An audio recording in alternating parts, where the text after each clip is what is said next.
Hey! Oui, alors aujourd'hui, je suis debout, ça change un peu. Aujourd'hui, petite review d'un oracle, l'oracle fabuleux. L'auteur, c'est Émilie Chazéran, et l'illustratrice, Emmanuelle Houdard.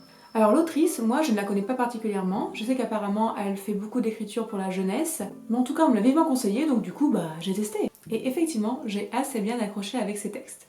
Mais rentrons dans le vif du sujet, parlons tout de suite des cartes. Petit détail, tu as un petit sac fourni avec pour pouvoir les ranger. Voilà la taille des cartes, elles sont toutes simples, à chaque fois tu as une illustration au centre, leur petit titre, et bim, fond blanc. Bon, pas de tranche dorée, mais en même temps ça va bien avec le jeu je trouve. Le dos des cartes, minimaliste, tu sais, moi ça va, je viens de l'art contemporain, donc après le white cube, ça c'est la folie quoi.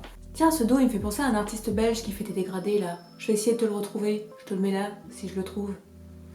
Elles sont de bonne taille et c'est très agréable de jouer avec. Par exemple, elles sont pas trop épaisses. Alors après, pour ceux qui aiment bien les cartes bien rigides, effectivement, ça va les embêter. Mais moi, ça me va. Tu vois, c'est tout fin, ça joue sans fin, parfait. Et moi qui aime bien les aligner aussi pour pouvoir choisir, elles s'alignent parfaitement bien. Ça glisse, c'est parfait. Elles se distinguent les unes des autres sans faire de petits paquets. Le bonheur, quoi. Petit tour de quelques cartes et de leurs illustrations. La métamorphose. Je vous mets un peu d'ortie pour le chagrin. Le retour, le renouveau, le tri, la quête, la solitude, la réputation ou encore la famille. Bon, tu vois le genre des cartes, les couleurs sont superbes, les illustrations sont superbes. Le choix des illustrations est aussi assez poétique mais aussi assez intelligent, parfois aussi avec un petit peu d'humour. Ça évoque assez bien ce que racontent les cartes. Qu'en est-il du livret? Tout petit, tout mimi, très pratique. C'est aussi à l'intérieur de ce livret qu'on va voir les talents de son autrice, et notamment ses talents humoristiques. Un avant-propos avec plein d'humour et que je trouve très juste, puis quelques conseils pour apprivoiser ses oracles. Ces conseils, je les trouve très simples, très clairs, ils parlent très rapidement, c'est vraiment une superbe introduction. Et quelques conseils de tirage qui changent vraiment d'habitude. Ils sont intéressants, ils sont vraiment sympas à faire, je vous les conseille. Et ensuite, quelques avertissements par rapport à notre rapport aux cartes. Ça aussi, c'est très juste, je vous laisse le lire si vous l'achetez. Mais vraiment, toute cette introduction est très intéressante et très ouverte. Et sur l'après, parce qu'effectivement, on ne parle pas assez de l'après. Et que retrouvons-nous pour l'interprétation des cartes? Tu vas avoir la carte, son numéro et son titre, le repos, ensuite ce qu'elle représente, les plumes, puis un petit texte explicatif, et ensuite les cartes avec lesquelles la signification peut être affiliée. Par exemple ici avec les cartes 38 ou 40, avec la carte 43, tout ça, tu comprends, on a déjà vu ça ailleurs. Puis en bas en rouge, une petite question à t'opposer en corrélation avec la carte. Attends, je te fais un zoom. Clair, concis, précis. On en demande pas plus. Alors qu'est-ce qu'il a de particulier ce petit oracle? Et bien moi j'aime beaucoup son écriture. Je le trouve vraiment qu'il va à l'essentiel. Et vraiment j'adore son humour, il me fait beaucoup rire. Je vais te donner un exemple quand même parce qu'il faut quand même te donner un petit peu envie là. Par exemple pour le repos justement, tu as un poil dans la main long comme la liste des promesses non tenues d'Emmanuel Macron? Parfait. La flemme participe à ton bien-être, physique comme mental.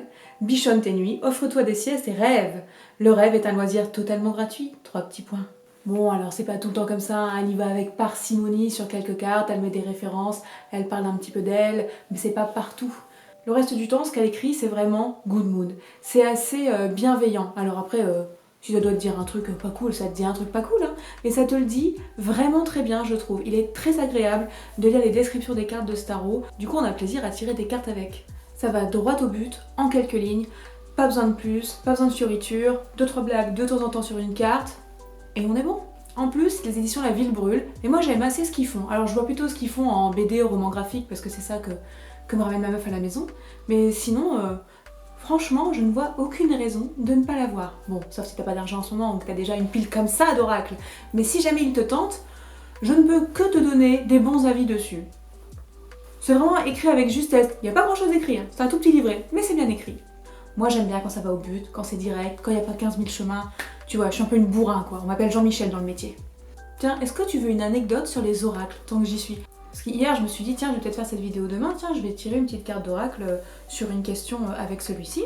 Et je sais pas ce qui m'a pris, je me suis dit, tiens, puis j'ai envie de rajouter une deuxième carte d'un autre oracle que je vais te faire bientôt. Parce que cet autre oracle a un autre mood et j'avais bien envie de les faire fusionner ensemble sur cette question. Oui, tu sais, en ce moment j'ai dit, hein, on teste des trucs, on est un peu foufou, on se laisse un petit peu aller, c'est la teuf.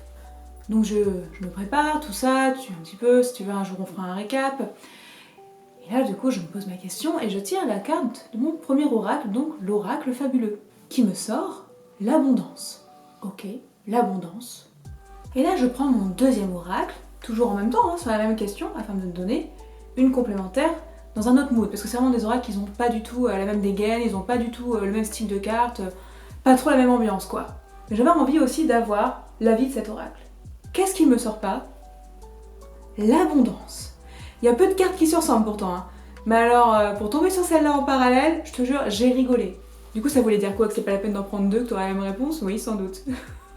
T'en conclus ce que tu veux conclure, hein. Après, voilà, moi je dis ça, comme ça. Comme quoi, c'est drôle. Bon bah du coup, on se retrouve pour le prochain. Tu vas voir, un autre style, une autre ambiance, on va un peu sortir de l'art et essai, hein.